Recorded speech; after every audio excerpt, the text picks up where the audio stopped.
But today, first, in our part A, I want to talk about problem solving from experience. Currently, our experience, Module 1 is our experience. Yeah.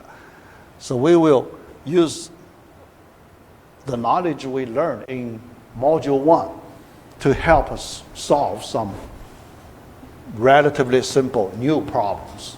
Yeah. Then, we want to learn a little more about the elimination method. Yeah. All right, 8.1, selection problem. A selection sort, not selection problem. So that's different problems. So remember, we learned one selection problem, finding the minimum, that's the selection problem. Then search, or we learned a linear search. Now today, our first sort, called a selection sort. Yeah. All right, yeah. So let's Excuse me? I don't think you're actually recording, I'm sorry. Working? Oh, yeah, works. Okay, yeah. Our problem number 5, sort an array, given an array. How to sort it in ascending order. Simple. Yeah, simple question. Yeah.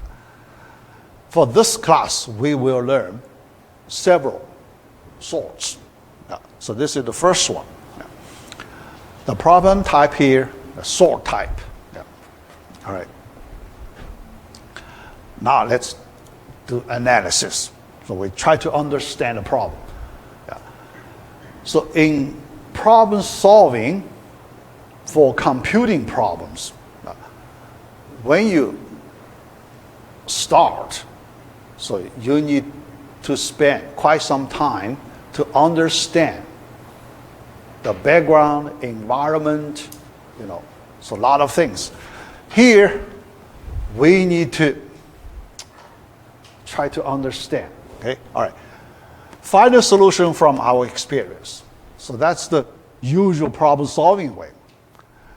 If you do not have much experience, then it's very hard for you to solve real world problems.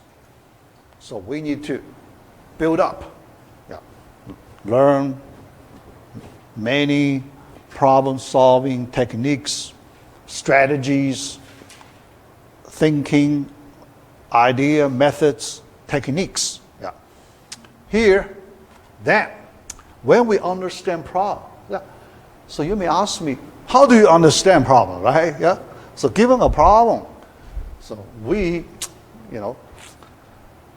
not just understand the, the meaning of the sentences, and that's not enough. So you need to explore the properties. Yeah. You need to, try to find the insight. Yeah. So that's very hard. The insight part very hard. Yeah. And first, you need to, by observation, you need to find some useful properties. Yeah. So that's important part. Yeah. All right. Yeah. And there is another commonly used problem-solving approach. Yeah. Backward thinking. Yeah. Yeah. Not forward. Yeah. Usually people use the forward thinking. Okay. The normal way. Yeah. Yeah. Logical reasoning, step by step, going forward. Yeah. And the destination, the end, we find a solution, right? The end of our forward thinking, that's the solution. Yeah, yeah, but sometimes another pretty effective strategy, people can also use the backward thinking. Yeah. All right, here, let's use this way to understand the problem. Okay, all right. For backward thinking, we assume the array is sorted, yeah, because we're already at the destination. Yeah, we have this solution. We get the problem solved, so we get a ordered array. Yeah. Then we want to see what properties can we discover. Yeah.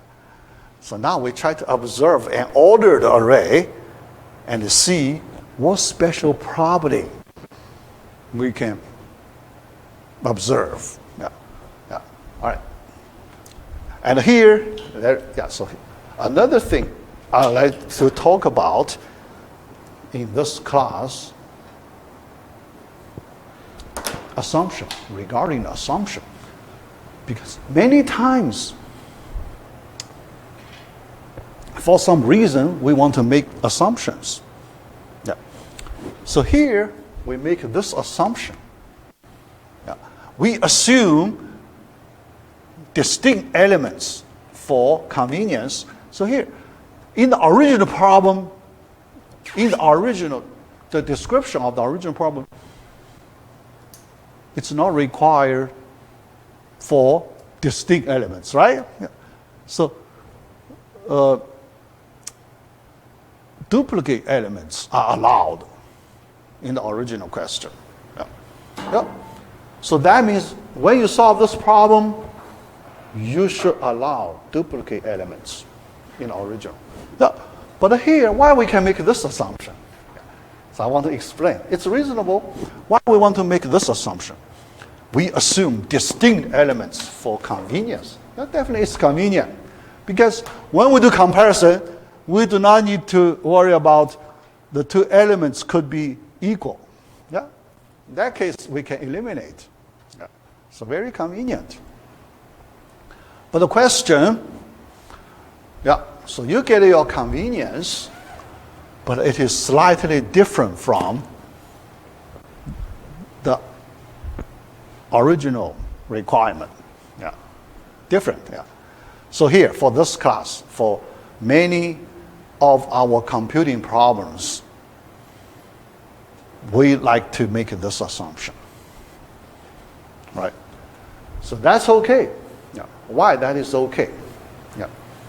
Remember, in Module 1, when we solve some problem, I mentioned, when we have multiple cases, even odd cases, right? Remember? Even odd cases. Yeah? So at that time, our strategy is we work on simpler case first, right? Yeah? So even case, that's simpler. We work on simpler case first. Then, after the first case, then we work on the odd case, right? Yeah. Here, we use the same understanding, same approach. Yeah. We assume distinct elements. That's our simpler case. How about that? So we work on simpler case first.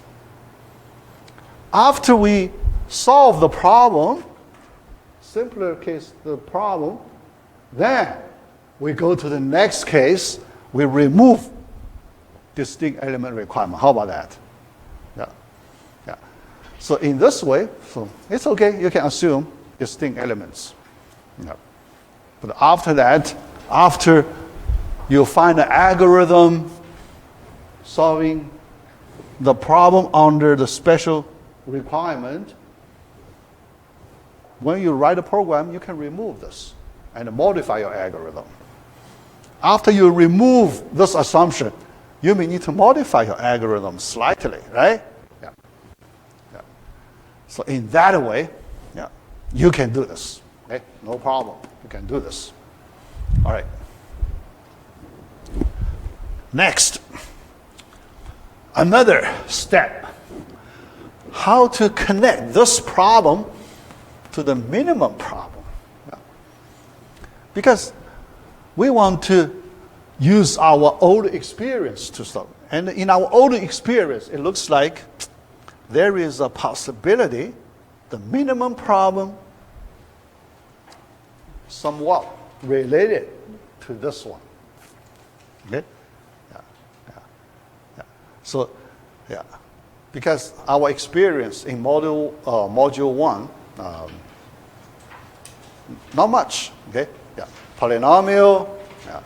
Linear search, yeah. Finding the minimum, right? Yeah. So that's our experience. Yeah. So among those topics, you can see polynomial, nothing to do with this one, right? Yeah, evaluate polynomial, nothing to do with this one. Linear search, nothing to do with this one, right? Yeah. So among these three topics, so finding the minimum is the closest to this question. Yeah. So we want to, make connection. All right. Yeah. So let's try to understand a little more. Here, I use a simple diagram. Yeah. Backward thinking. Our goal. Yeah. The destination of our solution path. Okay. Yeah. So we follow we try to discover some solution path. Yeah. All right. The destination is this point. Yeah. This state. Okay. This state. Yeah. Data is arranged in ascending order. Now, you look at this formula here, inequality. A chain of inequality. Can you see some property? Yeah. Try to observe some useful property. Yeah. Because your solution will be based on the property you observed. Yeah. Can you see some special property here? Yeah. Try to connect minimum. Yeah. Yeah. Yeah, because we want to use the experience from our minimum problem. Yeah. Can you see the relationship? Can you see the relationship here? Minimum, yeah. Because at this point we assume given an array, we can always find a minimum, right? Given an array, we can always find a minimum. We know how to do it, right? Yeah. So that's in our pocket. Yeah. So we can use that solution anytime, right? When we need that solution, we just take it out and apply it, finding the minimum. Or we can treat it as a toolbox in our toolbox. That's the tool in our toolbox. So anytime when we need to, use the tool, we take it out. Okay? Yeah. So based on that understanding, here, what can you do with that tool in your toolbox? Yes, yes. Yeah. So your observation, the first element in this ascending ordered chain, it is the minimum. Right? It is the minimum. So if you can find the minimum of the given array, can you see that minimum should be the first one in your destination array, right? Yeah. Because the destination array, ascending order, right? This is a destination array. So the minimum must be the first element in the destination array. How about that? That's the property you need to observe at this point, using your experience. Okay? Yeah? Yeah. Later, when we have more other different experiences, then we will use, other, probably more advanced experience to solve the same problem. Yeah? Yeah. All right. So now, our connection is A0 equals the first minimum. So we use this notation, min sub 0. The first minimum. Because after we find the first minimum, we can find second minimum, right? Yeah? Yeah. So here you can see. After we find a minimum, then this first element is in its destination location, right? Yeah? Then after that, we do not need to worry about the first element anymore, right? Yeah? Because it is done. It is done. We do not need to spend our energy on it anymore, right? Resource, energy on it anymore. Yeah, it's done. Then, elimination method. That means we can eliminate this element from the consideration. Yeah? After elimination, consider the remaining part of the array. We have remaining part of the array, right? Yeah. Can you apply finding the minimum, that tool in your toolbox another time? Yeah. Because after this is gone, we don't know the current minimum, right? Yeah. We do not know the current minimum. So we need to apply that tool again in the toolbox, yeah, to give us the new minimum, second minimum, okay, and so on. Second minimum, we know it corresponds to A1, right? Yeah. So you discover another element in your destination array. How about that? Yeah. Yeah. Right? Yeah. So you keep doing that. Yeah. But here we want to, when we describe our problem, we want to use a new concept called an in-place concept. Yeah. When this A0 element in its destination location, yeah, so we call it in place. Yeah. So this element is in place. Yeah. After the array is sorted, it is at the right location in an ordered array. That's in place. If it is in place, we can eliminate it.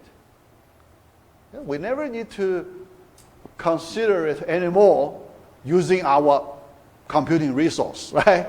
Using our comparisons. Yeah. So this in place concept. So the first time when we apply finding the minimum tool in our toolbox, we get one element in place. Yeah.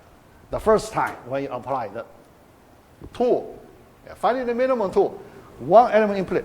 Second time you apply that tool on the remaining part of the array, you get a second element in place. The third time, another element in place. You keep doing, okay? Apply this tool, keep doing. Tell me, how many times you need to apply this tool to get all the elements in place? How many times? N minus 1. Not n. Not n. Why not n?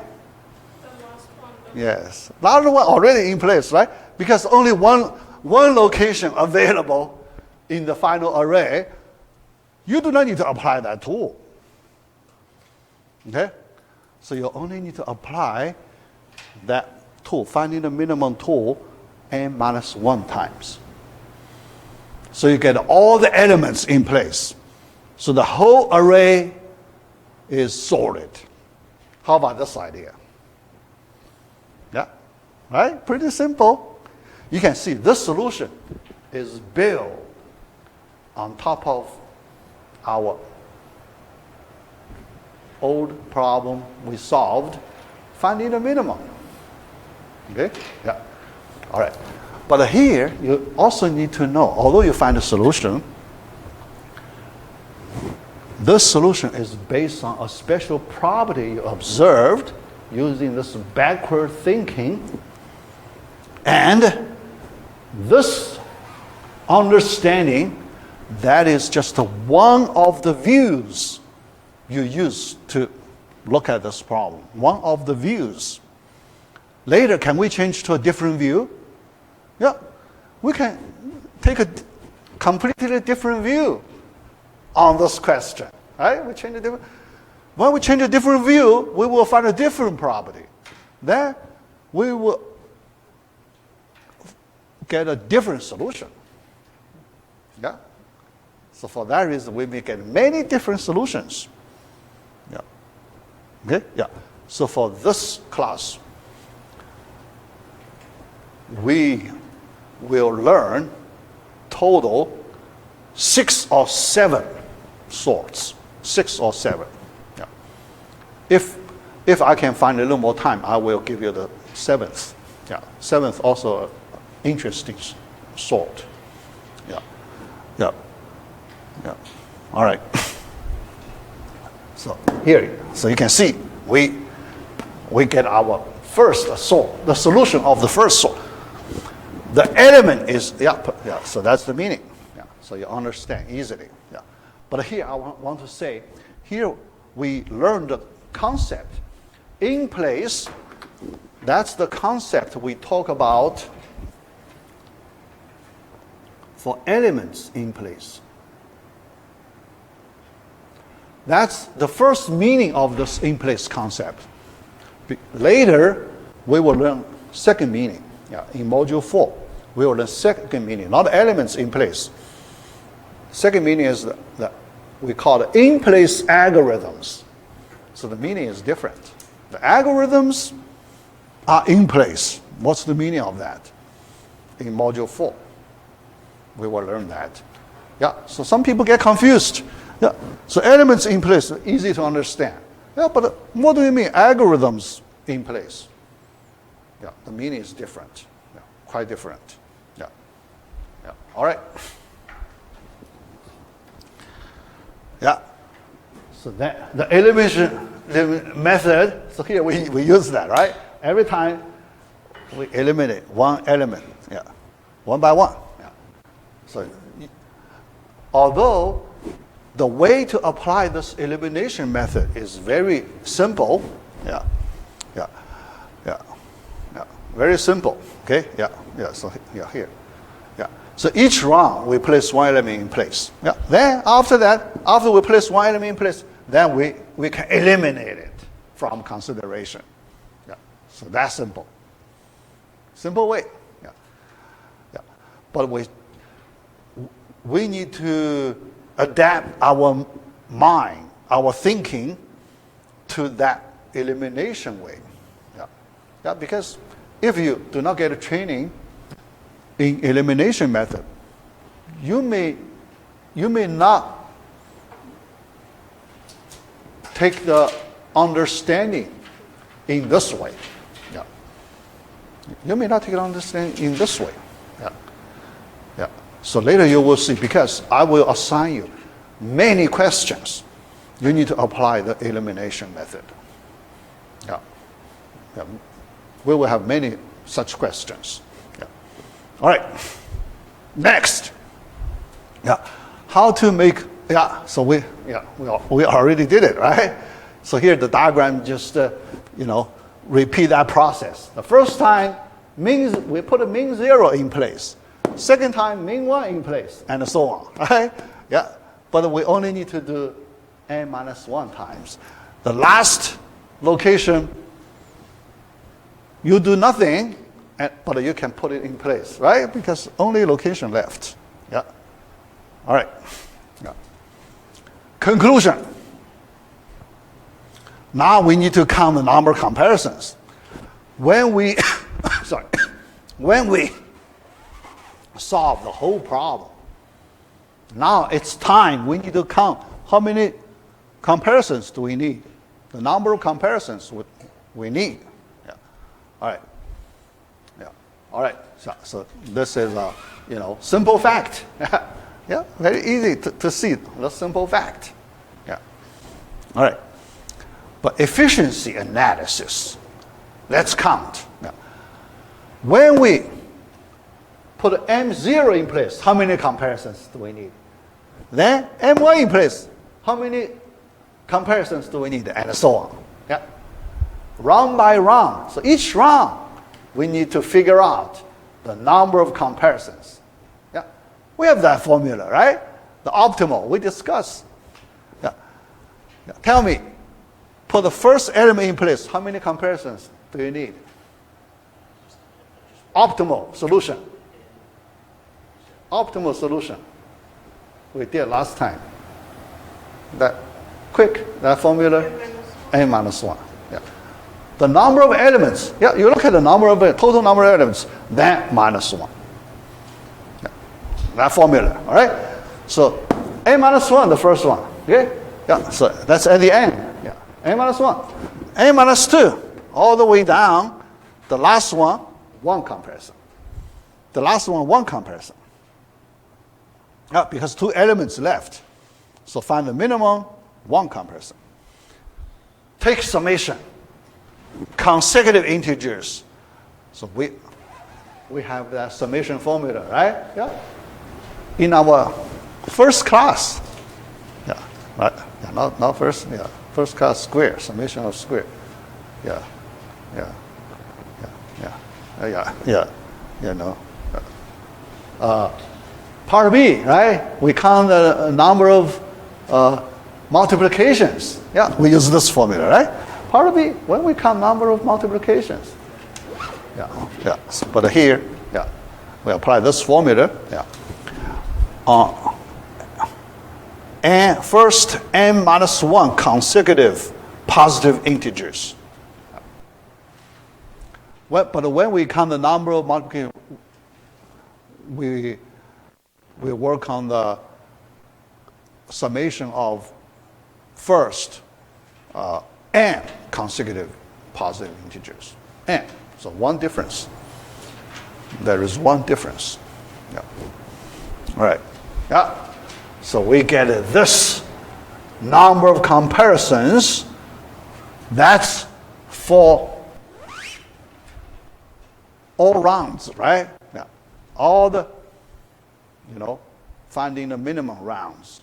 Yeah. Yeah. So that's the final answer, right? Yeah. This is the final answer. Yeah. Next, let's do some discussion here. Yeah. We need to look at the best case, worst case, and the average case. In our part C, we learned these 3 concepts, right? Part C, linear search. So the first time we learned these 3 concepts, the best case efficiency, the worst case efficiency, and average case efficiency. Yeah. Here, can you tell me what is the best case efficiency? Yeah, already sorted. Yeah, you can assume. Yeah, corresponding special input. Yeah, already sorted.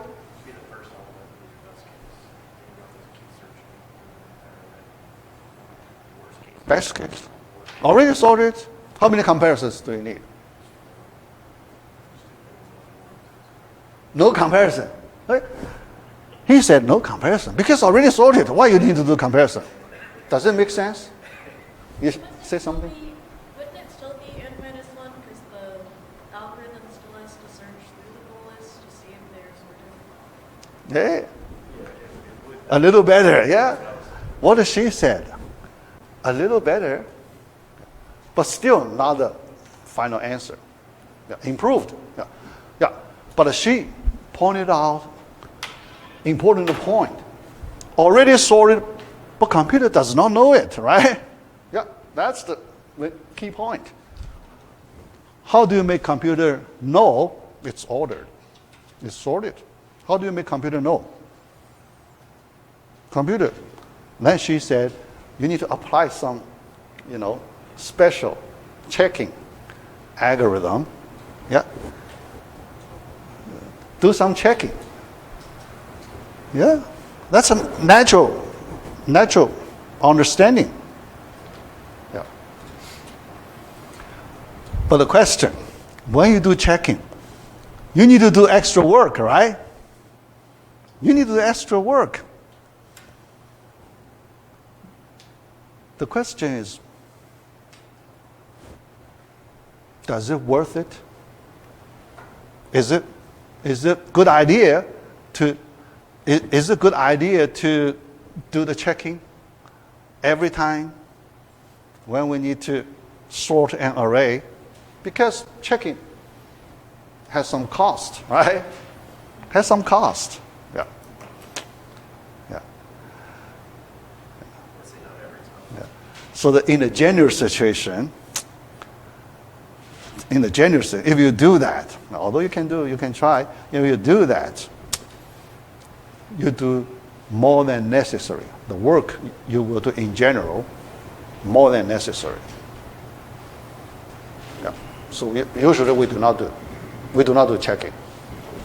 Okay. Usually we do not do checking. Yeah.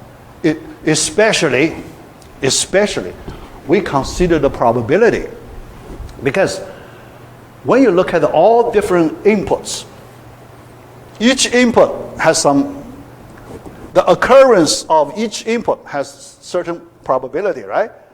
But the probability is so small. Why you do the checking for such a small probability? Not worth it. That's the main point. Not worth it. The probability is so tiny. 1/1,000,000th, for example. 1/1,000,000% of the 1%. Why you do it for 1/1,000,000th percentage? So not worth it. Okay? Yeah.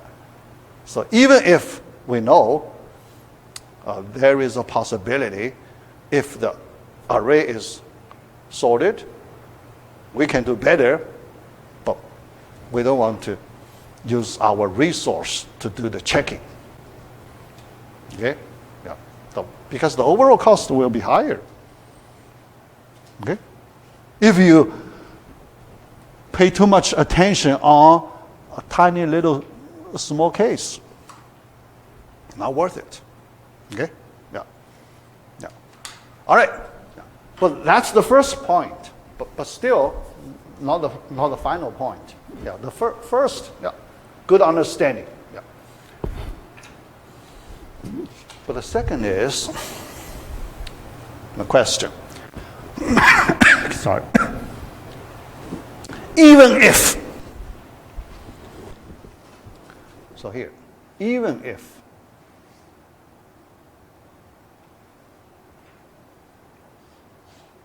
the array is ordered, right? All right. We want to see the number of comparisons we need to solve the problem. What's the number of comparisons we need to? Yeah. So here, don't worry about that 1/1,000,000th of 1%. Small, tiny probability. Don't worry about that. Here, I just tell you, the array is ordered already before you apply this selection sort. How many comparisons do you need?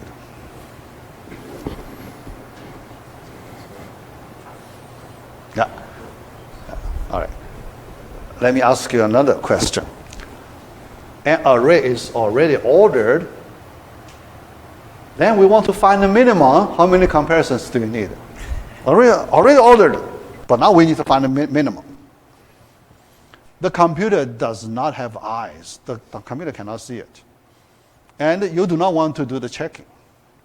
Yeah, because checking, for a long run, in the long run, the checking step, you need to do more work in the long run. So you don't want to waste your resource on checking. Don't do checking. And you have no eyes. You know, the computer algorithms has no eyes. Then finding the minimum, how many comparisons?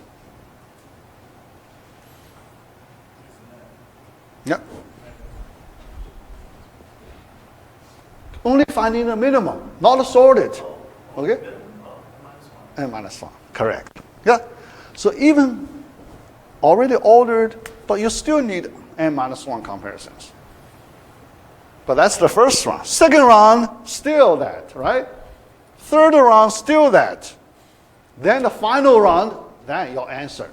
Final round, you still need this many comparisons.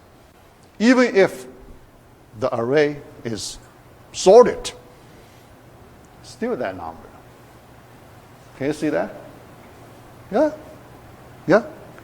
Then, the conclusion, because if you look at the whole process, the whole sorting process, no matter what the input given, you always need this many comparisons, right? Yeah? No difference. Each round, finding the minimum, you need the same number of comparisons. Yeah. Yeah, because no eyes, no checking. So you cannot reduce that number, okay? Here, in this situation. Yeah. Then, if you have only one case here, what's the best case? What is the worst case? What is the average case? Only one case. Best case is this one. Worst case is this one. Average case, also this one. Only one case. That's the final answer, all right? Yeah. Yeah. All right? Yeah. Yeah. All right. Yeah. Yeah. Yeah, but here, the elimination, let's do the summary on elimination method. Yeah. The general idea, elimination method. The goal, reduce the problem size. Yeah? So why you apply elimination method? Because after we eliminate small portion, certain number of elements in our data, basically we reduce the problem size, right? Yeah. Yeah. So what do? We reduce the problem size. Yeah. All right. Yeah. If we reduce the problem size, can we do better? Yeah. If we solve the same problem but with smaller problem sizes, so usually we can do better. Yeah. So here, the smaller the problem size, the easier the problem. Do you agree with this statement? The smaller the problem size, the easier the problem. How do you feel about this statement? Do you feel all right? Right? Yeah. Okay? Yeah, do you? Yeah. So that's the principle we will use in this situation. Here, I want to write this as a principle. Yeah. So this word, principle, this word. Yeah. So why I want to emphasize this word. Yeah. Yeah. So So you know how to use a principle. Yeah. Yeah. Follow some principle. Yeah. To do something. Yeah.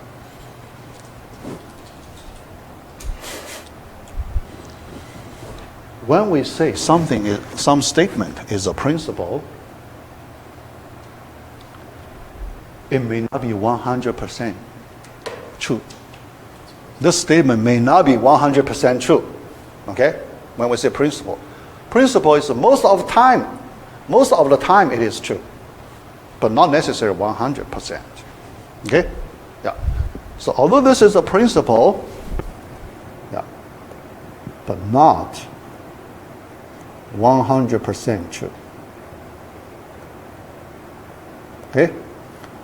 And then there are exceptions.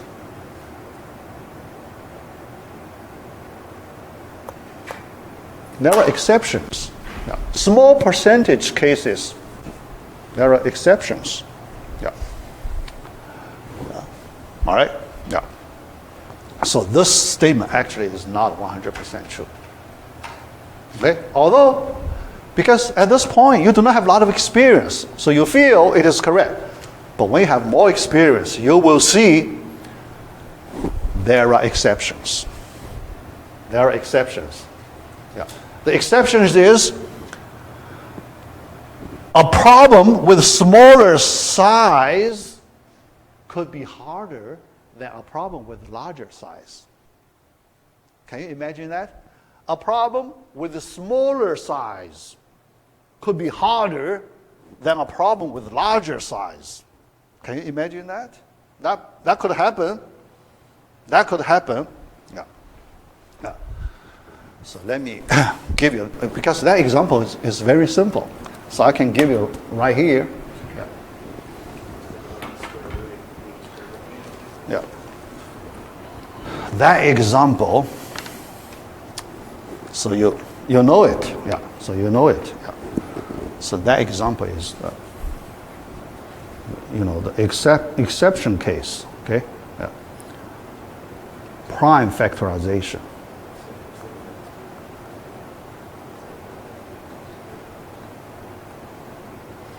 In this prime factorization problem, yeah. Later in our module 3, we will look at the prime factorization a little bit. Then, in the prime factorization problem, the problem size, yeah, so here, I want to give you the problem size. There are two meanings, okay? The first meaning, the number of elements. The number of elements. The first meaning, our current understanding.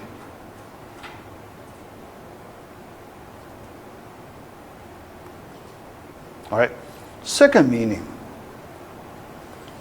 the magnitude.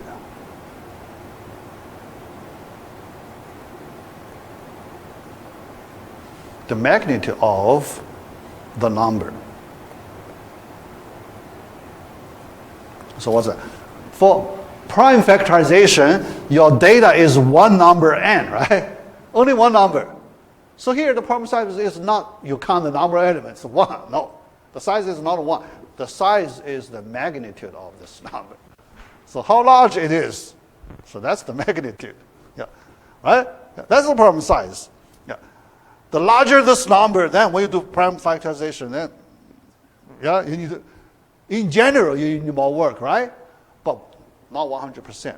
Here, let me give you a special example. Right, yeah. Think about, when you do prime factorization, when you factorize n equals 1,000, is it easy? Well, it's easier. Yeah. But I give you another n number, second n number, 353. Which prime factorization is harder? These two. The first one, second one. Which one? Second one harder, right? Because second one you need to do a lot of testing, right? Yeah, the first one, 10 cube. Then 10 you split 2 and 5, right? So you get the prime factorization immediately. But second one, you need to test. Is it multiple of 3? No. Is it multiple of 7? Check it. Then is it multiple of 11? You need to check it. Is it multiple of 13? Right? So you need to do a lot of work. Here you can see you get an exception. It's not necessary. The smaller the problem size, the easier the problem. But why this statement is still useful? It's not 100% true, but it is still useful. Yeah, most of the time it's correct. 90-something, when you go somewhere, if you go along this path, the success rate will be 90-something%. Do you want to try? Definitely you want to try, because the success rate is so high, right? So high, 90-something%. So you want to try all the time, right? Only when you fail, you try differently, right? Yeah. But that's a very small percentage. Yeah. So that's why we use it as a principle. So we want to follow the principle. We try first. Okay? Yeah. Yeah. The rate, success rate is so high. Let's try it. Yeah. Yeah. So that's the understanding. Okay? All right? Yeah. Next. Yeah. Yeah. Oh, all right. When some elements do not change the outcome. Yeah. Yeah, because some of the elements, if you leave there, they won't change the outcome. Yeah. Because those elements, yeah, for example, already our A0 in place, even if you leave there, it does not change the outcome, right? the number of comparisons for the remaining elements? No. Yeah. All right. They can be eliminated from consideration. Now, although here, they can be eliminated, and the good practice way, you should eliminate them. Do not leave there. No. Do not leave there, because if you leave there, you may do redundant work. If you leave there, you see it, right? When you see it, you may apply your comparisons on, those elements. They won't change the outcome, but you still waste your comparisons on those elements. That's redundant comparisons. Okay? Yeah. It happens frequently. Yeah. So you will see, when you work on some exercise questions, some elements could be eliminated, but you do not realize it. You still leave there. It's very likely you apply a few more comparisons on it. Yeah. But if you eliminate that, so the chance to make redundant comparisons also eliminated. Yeah. So that's the main idea of this method. Yeah. All right, let's move to the next topic, impact of organized data. Yeah. Problem number 6, element uniqueness problem. Yeah. Another computing problem we want to solve. Given an array, how to check if all the elements are distinct. Now, you see, checking all the elements distinct. Yeah. Here you can see a lot of work. For random array, when you solve this problem, you need to do a lot of work. That's why we should not do it. Okay? We should not do the checking work like this in general. Yeah. But suppose this is a independent building problem. You need to solve it. Okay? You need to solve it. Yeah. All right. Here, I'll give you the reference of this question. All right. Now let's solve it. Method 1. Yeah, here we want to compare two different methods. Yeah, method 1, brute force method. Brute force. Yeah. Yeah. All right. When you do brute force method, just do the checking in a straightforward way. Yeah. When you start, just do your checking directly. Okay? Do nothing to organize data. Yeah? Brute force, don't do any special operation on your data. Don't do it. Just do the checking directly. Okay? All right. So this step, data organizing step, you have no cost. No cost in the data organizing step. You don't want to waste your resource on data organizing step. Okay? So let's put all our resource on checking part. Okay? All right. Yeah. So let's look at a simple example. Now, this array. Yeah. Think about where you need to do the checking. Yeah. Our goal, you need to tell me if the elements in this array are unique or not. Unique or not. Do comparisons to tell me if the elements in this array are unique or not. Yeah. Do you need to do all the possible comparisons? Do you need to consider all the possible pairs of the elements in this array? Can you skip some of the pairs of the elements in this array when you do comparisons? You can skip some of the pairs. Think about it. Can you skip? Here you don't have any information. Okay? You don't have any information. If you skip a pair, so this element here and that element here, there is some possibility they could be the same? Yeah, could be the same, right? Yeah, so you cannot skip any pair. So for any pair from the given array, you need to do one comparison, right? Yeah, you cannot miss anyone. Yeah. See? Yeah. When you apply the brute force method, you need to do the checking on all the possible pairs from this array. Yeah. And how many different pairs do you have in a given array? Here, when we talk about n minus, he said n minus 1. Any discussion on it? He said n minus 1 different pairs in a given array. Yeah. When you say n minus 1, you only consider adjacent pairs, right? You only consider adjacent pairs. But we need to consider all the possible pairs. Okay? So actually, what we need to look at is global pairs. Your adjacent pairs, it's local pairs.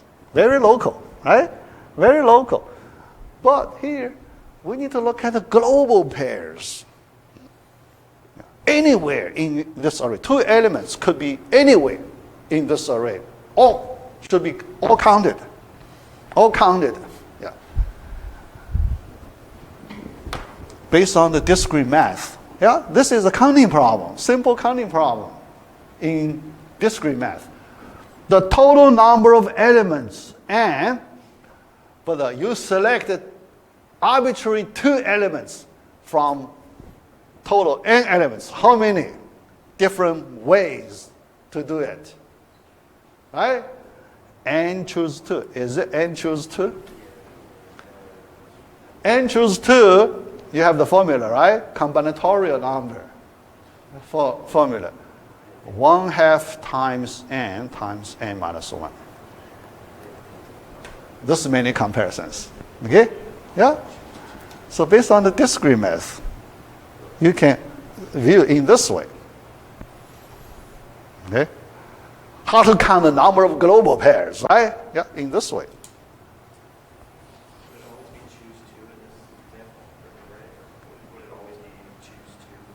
Yeah, yeah.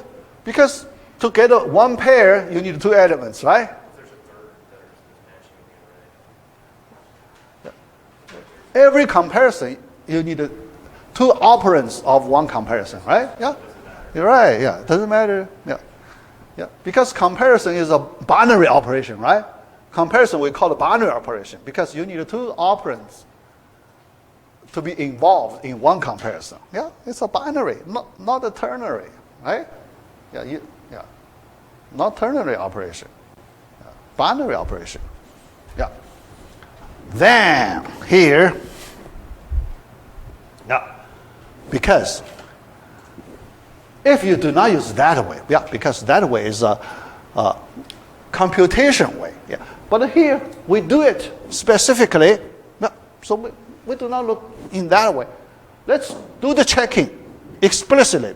Because when you write a program, you cannot use that formula to help you write program, right? You cannot. When you need to write a program, you need to do the comparison explicitly one by one, right? Yeah. All right, let's take the first element. Is the first element appears somewhere in a later position? We need to do the checking, right? So the first element, you need to compare with all the remaining elements, right? So you need to do n minus 1 comparisons. All the remaining. Take this one, compare it with all the remaining n minus 1 elements. That's this number of comparison. After that, you can get a yes or no answer, right? Yes is first element repeated in the remaining of the array, yes or no. Yeah, right? So your answer, yeah, two possible cases after m minus 1 comparisons. Then, second element, you need to do, right, m minus 2. Because you don't need to worry about the first element, right? You only need to do comparison with the remaining elements. The m minus 2, the first element is gone. You can eliminate it, okay? After the first round checking, the first element is gone. You take it away, okay? So then, n minus 2, and so on. Yeah, keep doing that. That's the way you write your program, right? Yeah. Nested for loop. Okay? For loop, outer for loop, inner for loop, do the checking, right? Yeah. So that's your program. Yeah. All right, working this way. Yeah. In this way, then when you add up numbers, you just add up all these numbers. Okay? Yeah. Yeah. But here we want to look at the best case efficiency. The best. What is the best case efficiency? Yeah. You can consider arbitrary data. What is the best case efficiency? Not, don't answer. Yeah, that quick. Yeah.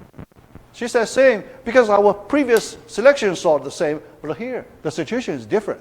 Think about, when you compare the first two elements, they happen to be the same. Is it possible? When you do your first comparison, they happen to be the same. That's the best case. Because not unique. Yeah. You can tell this array, elements in this array, not unique. So you can return the final answer. Right? What, yeah. So it's like just to give us data of the array, pairs, Yeah. so that's just information. Yes. Yeah. So you can imagine any special input. Yeah. Any special input. You can make that assumption. Yeah. All right. So that's the best case. They happen to be the same. One comparison. You have the answer. You have the final answer, right? Not unique. This array, elements in this array are not unique. You have that. One comparison. All right. So now, the best case counting number is 1. Then the worst case, you need to do all the possible checking, right? You cannot miss anyone. That's the worst case. Yeah. So the worst case, even the last two happen to be the same, you still need to do all the possible comparisons, right? You cannot skip anyone. Okay? You cannot skip anyone. Yeah. So in that case, you have this number, the worst case number. Okay? Yeah? Worst case number. Yeah. All right? Yeah? Yeah. Yeah. Yeah. All right. Here, because the average case could be pretty complicated, the average case. So here, I do not ask you for the average case, because if I ask you average case efficiency, what kind of data can you imagine what kind of data you need? Yeah. Similar to the situation of our linear search. Our linear search, for the average case, you need a certain probability, right? The key appears in the given array. What's that probability? Here, so here we need to make that assumption here. So what kind of condition you can imagine? Similar to the linear search. You need some probability, right? So what probability you want? The elements, what's the probability the elements are unique, right? Yeah. Because that probability can change, right? That probability, when the data given, so you need some statistic data. What's the probability that this array, the elements of this array, are unique? You need to, at least the statistic data. You need to use that. That not unique, then, you have 1 minus p probability, then inside, then you can do some average case consideration. Yeah. All right? Yeah, but here I do not want to go that far. Okay? Yeah. Do not want to go that far. Yeah. All right. Then, the last thing we want to do,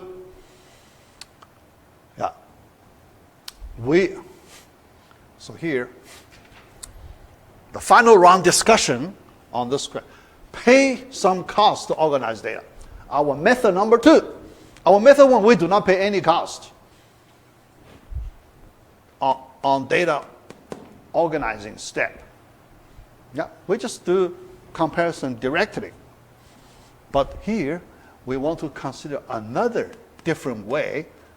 Let's do some work to organize the data and see if the amount we pay there, we can benefit more from that step, data organizing step. Yeah, definitely we need to pay, right? We need to use comparisons to do it, to organize the data. But after you organize the data, can you benefit more from it? That's the question we want to see, right? All right, yeah. Method number 2, we make investment in data structure. We do some work. That work will be useful, so we treat that work as investment. Yeah, we will benefit from it later. Okay, all right. So what do? We sort the array first, but we need to pay certain cost, right? We sort it. Before we do the comparison, let's sort it. Okay? All right, yeah. But when you sort it, how much cost do you pay when you sort? Yeah. If you use our selection sort, then that's not the best way, because if you do it, you cannot do better than method 1. Yeah, method 1. But sorting an array, there are better methods than our selection sort. Our selection sort is very bad, probably the worst. Our selection sort, yeah, we can say selection sort is the worst sort among all possible sorts. The worst one. So we don't want to use the worst one, right? Yeah, yeah. And we want to use the best one, all right? Yeah. The best one will give us, here, n log n. The comparison is approximately this many, n log n. Yeah. Yeah. At this point, we don't know, okay? So later, in our later modules, module 4. Yeah. In module 4, we will get this, the sorts in n log n. N times log n function. This many comparisons. Approximately, yeah, so that, that's an approximation. Okay? Yeah, that's approximation. All right, yeah. Yeah. Yeah. So we have best possible sort. This is best possible sort, n log n. So much better than n squared, yeah. So the selection sort, we can 1/2 times n squared. Dominant term. Its dominant term is 1/2 n, but n squared is much larger than this n log n. Much, much larger. Okay? Yeah.